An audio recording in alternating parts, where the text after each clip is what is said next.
오늘은 소요리문답 제63문입니다. 제5계명이 무엇입니까? 라는 제목인데요. 자, 우리 답을 다 같이 한 목소리로 같이 읽도록 하겠습니다. 시작. 제5계명은 내 부모를 공경하라. 그리하면 너의 하나님 나 여호와가 내게 준 땅에서 내 생명이 길리라 하신 것입니다. 아멘. 그동안 우리는 이제 제4계명에 대해서 몇 주 동안 이제 살펴보았는데요. 자, 오늘은 제5계명이 무엇인가입니다. 몇 가지로 좀 나누어서 우리가 살펴보도록 하겠습니다. 가장 먼저 제5계명의 위치가 어디 정도 되느냐 하는 것부터 좀 볼 수 있었으면 좋겠어요. 제5계명의 위치는 먼저 하나님에 대한 계명과 인간에 대한 계명을 이어주는 계명이다. 이렇게 이야기할 수 있습니다. 자, 우리가 잘 아는 대로 제1계명에서 제4계명까지는 하나님에 관한 계명이다. 이렇게 이야기하지요. 또 5계명에서 10계명까지는 인간에 대한 계명이다. 이렇게 이야기를 합니다. 자, 그 가운데 제5계명인 부모 공경에 대한 계명이 나옵니다. 그러니까 이 계명은 하나님 사랑과 이웃 사랑을 이어주는 다리 역할을 하고 있다는 말이죠. 그러니까 이 말이 무슨 말이냐 하면은 하나님을 섬기는 것은 부모 섬김을 통해서 이웃 섬김에 이르게 되고요. 그리고 이웃 섬김은 부모 섬김을 통해서 하나님 섬김에 이르게 되어진다라는 이야기입니다.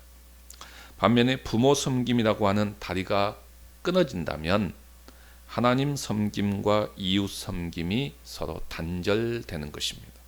자, 그런 면에서 이 제5계명은 하나님에 대한 계명과 인간에 대한 계명의 다리 역할을 해주고 있다라고 말하고 있습니다. 우리 기독교 신앙에 있어서 하나님 사랑과 이웃 사랑은 아주 중요한 계명이지요. 그리고 이 하나님 사랑과 이웃 사랑은 반드시 균형을 이루어야 되는 것입니다. 우리 성경을 한 군데 한번 찾아보십시다. 요한일서 4장입니다. 요한일서 4장 20절과 21절 말씀, 우리 다 같이 한 목소리로 같이 한번 읽어보도록 하겠습니다. 요한일서 4장 20절에서 21절 말씀 다 같이 읽습니다. 시작. 누구든지 하나님을 사랑하노라 하고 그 형제를 미워하면 이는 거짓말하는 자니 보는 바 그 형제를 사랑하지 아니하는 자는 보지 못하는 바 하나님을 사랑할 수 없느니라. 우리가 이 계명을 주께 받았나니 하나님을 사랑하는 자는 또한 그 형제를 사랑할지니라. 아멘. 그렇죠? 하나님 사랑과 이웃 사랑은 반드시 균형이 있고 균형을 이루어야 되고 동전의 양면과도 같다는 이야기입니다. 그러니까 이 둘을 이어주는 부모 공경의 계명은 온전한 신앙으로 이끄는 중요한 통로가 되어집니다. 그러니까 부모님을 제대로 공경하지 못하면서 하나님을 공경하는 것, 이것도 불가능하게 된다는 것입니다. 그것은 하나의 위선에 해당이 되어진다라는 이야기입니다. 그 다음에 두 번째로 제5계명의 위치는 인간에 관한 계명 중 첫 번째 계명인 것입니다. 그러니까 이것은 인간이 지켜야 할 최고의 윤리이기 때문이지요. 그러니까 신명기 27장을 보게 되면은 우리가 뭐라고 부릅니까? 저주의 장 이렇게 부르지요.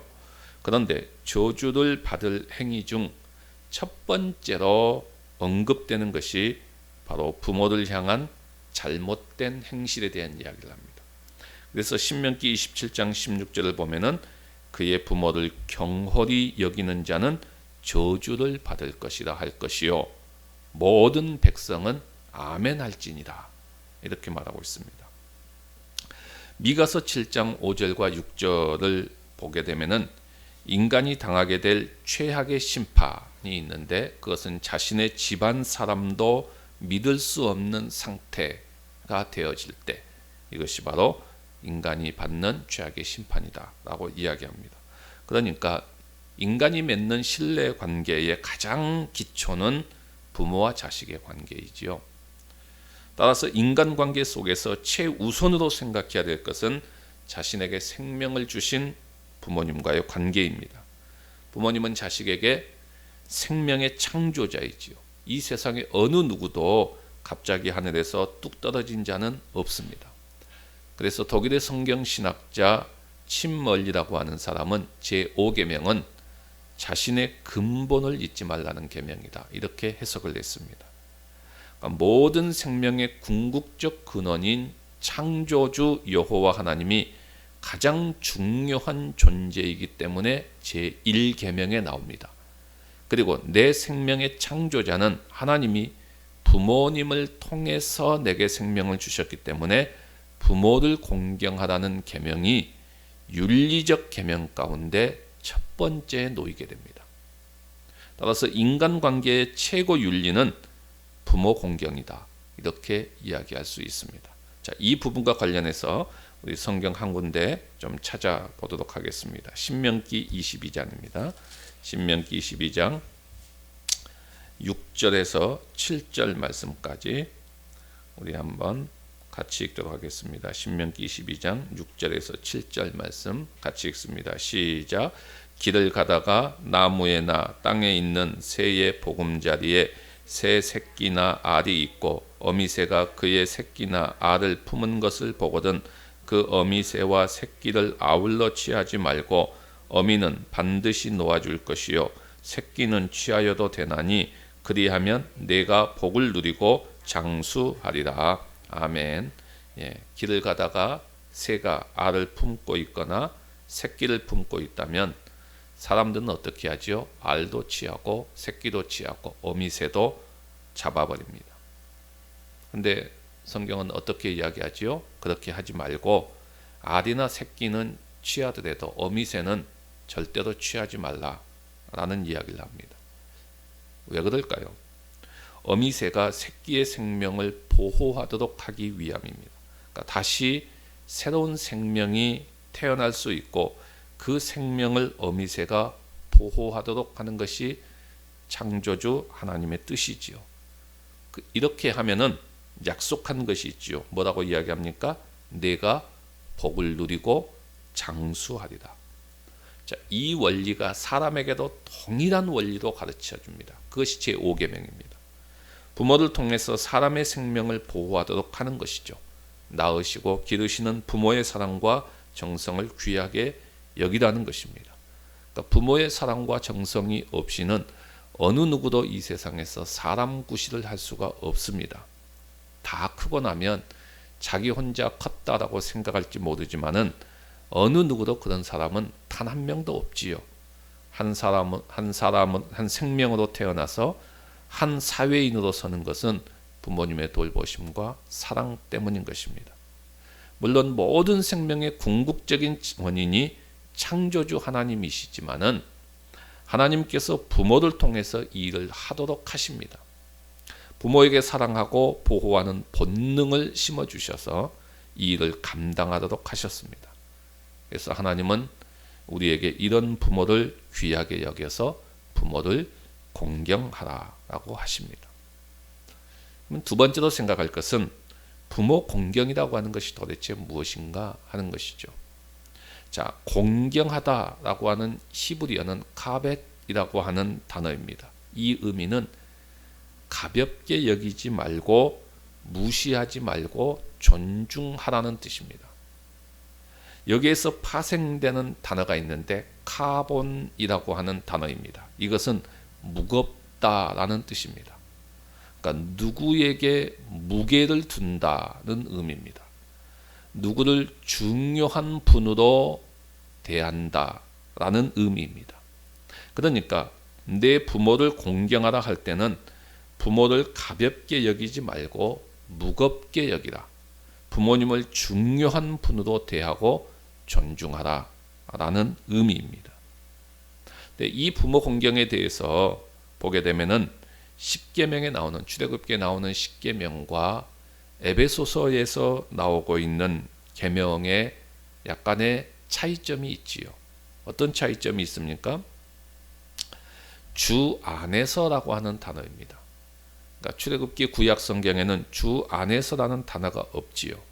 하지만 바울이 에베소서를 통해서 기록할 때는 주 안에서가 있습니다. 왜 그럴까요? 자, 십계명을 가르칠 때는 주 안에서라고 하는 말이 필요가 없었습니다. 왜냐하면은 십계명을 받을 때의 구약의 모든 사람들은 모두가 다 주 안에 있었기 때문입니다. 그러니까 이때의 이스라엘의 부모나 자녀는 모두가 다 주님과의 정당한 관계 안에 있었던 사람들이죠. 그러니까 주 안에서라고 하는 단어가 굳이 필요 없었습니다.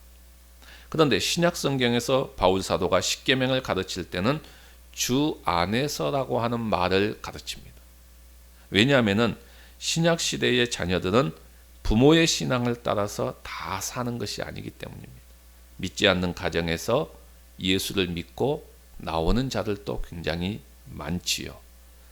자, 그러다 보면은 여기에서 자연스럽게 충돌되는 것이 있지요.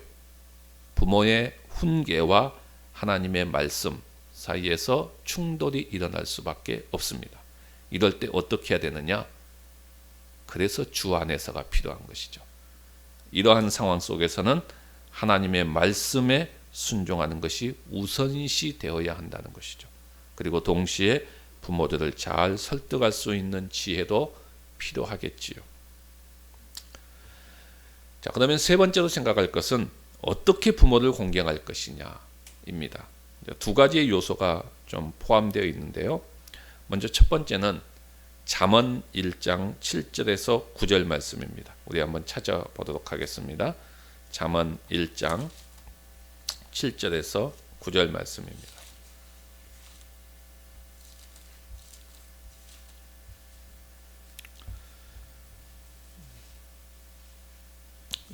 잠언 1장 7절에서 9절 우리 다 같이 읽어봅니다. 시작. 여호와를 경외하는 것이 지식의 근본이거늘 미련한 자는 지혜와 훈계를 멸시하느니라.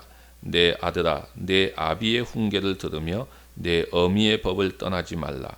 이는 내 머리에 아름다운 관이요 내 목에 금사슬이니라. 아멘. 사람은 짐승과 달리 지식이 있습니다. 그러니까 미련하지 않고 지혜가 있습니다. 이렇게 되기 위해서는 가장 중요한 것이 있죠. 뭐죠? 여호와를 경외해야 됩니다. 그러니까 여기서부터 시작하는 것입니다. 자, 이것이 없으면은 미련하다라고 말하고 있습니다.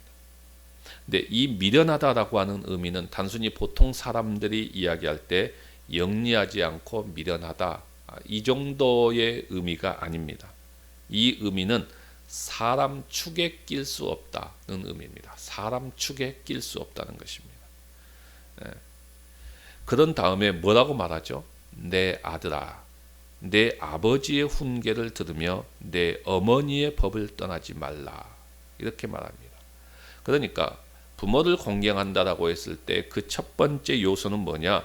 훈계를 듣고 부모의 법을 떠나지 않는 것이 부모 공경의 첫 번째 요소라는 것입니다.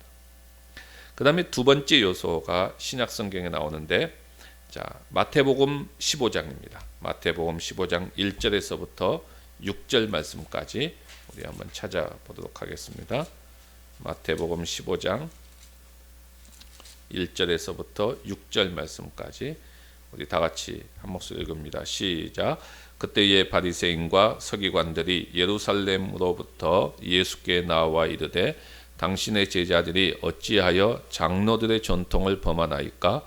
떡 먹을 때에 손을 씻지 아니하나이다. 대답하여 이르시되 너희는 어찌하여 너희의 전통으로 하나님의 계명을 범하느냐? 하나님이 이르셨으되 내 부모를 공경하라 하시고 또 아버지나 어머니를 비방하는 자는 반드시 죽임을 당하리라 하셨거늘 너희는 이르되 누구든지 아버지에게나 어머니에게 말하기를 내가 드려 유익하게 할 것이 하나님께 드림이 되었다고 하기만 하면 그 부모를 공경할 것이 없다 하여 너희의 전통으로 하나님의 말씀을 폐하는도다. 아멘. 무슨 말이죠? 자, 공경하다라고 하는 히브리어 단어는 제가 아까 존경이라는 단어라고 말씀을 했습니다. 경히 여기지 않고 무시하지 않고 존중하는 것입니다. 자, 그런데 고대 근동에서 이 카벳이라고 하는 단어는 또 다른 의미로 사용이 되어졌습니다. 부모를 중요하게 여길 뿐만이 아니라 보다 구체적으로 자신의 부모님을 지속적으로 봉양하는 것을 의미합니다. 그러니까 즉 노인이 된 부모님들에게 의식주를 돌아가실 때까지 책임지고 그 후에는 예를 갖추어 장례까지 지내는 것을 의미합니다. 따라서 이 카벳이라고 하는 단어는 정신적인 공경뿐만이 아니라 물질적인 봉양까지 포함하는 것이죠. 자, 이 내용이 오늘 방금 우리가 읽었던 마태복음 15장 1절에서 6절 말씀까지 그대로 드러납니다. 자, 고르반이죠. 고르반. 하나님께 드리기로 했다 하는 것이죠. 그들의 전통이었습니다.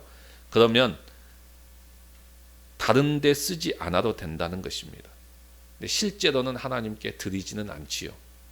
그런데 나는 하나님께 드렸다라고 하면은 그 이후부터는 부모 공경을 물질적으로 부모 공경을 하지 않아도 된다. 그런 이야기입니다. 그러니까 요즘 형식으로 쉽게 말하면 뭐죠? 나 하나님 앞에 헌금으로 드린다라고 하면은 부모 공경을 하지 않아도 된다라는 것이 그들의 전통이었습니다. 그러니까 그렇게 해서는 안 된다는 것입니다. 네, 그렇게 해서는 안 된다. 라는 것이죠. 물질적인 부모 공양을 반드시 해야 된다. 이것이 부모 공경의 두 번째 원리다 하는 것을 우리에게 이야기해 주고 있습니다.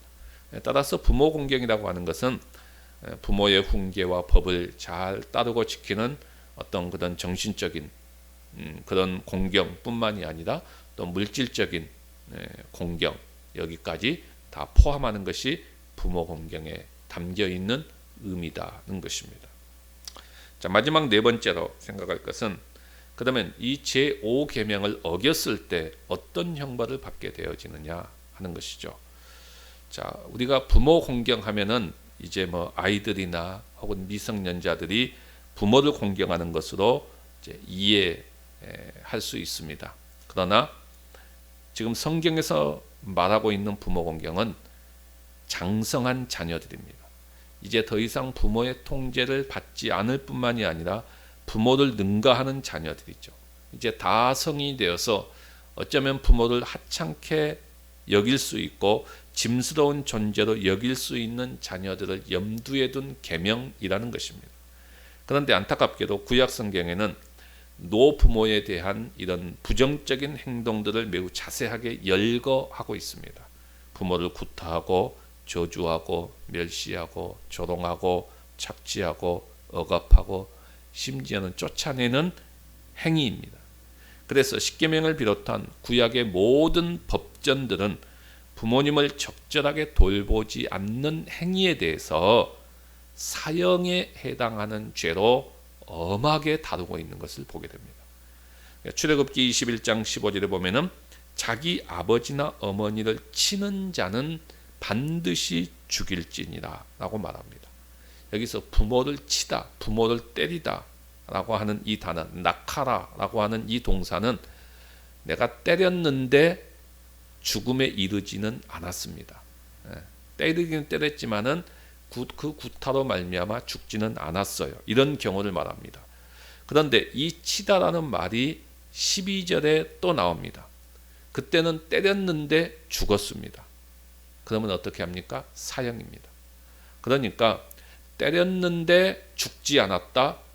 그때도 사형이고 때렸는데 죽었다. 그때도 사형입니다.